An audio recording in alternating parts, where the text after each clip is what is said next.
Sige, Ate March, ikaw mag-open. Hindi pa yan nahalo. Dito mo lang konti mag ano. Natin naman daw ng Coast Guard at ng iba pang mga ahensya ng gobyerno. Haluin na lang. Gayon ang tanong, sino ang dapat managot?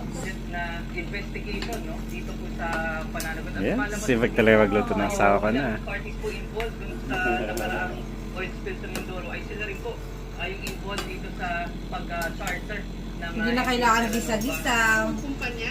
Yan po, subsidiary po Nasakto ng lang yung tubig. San Miguel Parang ang ano to Corporation. medyo may matigas na charter price. ng MP Terralopa sa ngayon. At nung nakaraang investigation, sila po ay Dapat pala dinamihan hindi po natin. na bigyan ng ano, ng Medyo matigas pa siya. accountability. Hindi, meron nung Komandan, Hindi, ano lang yan, kulang lang sa halo.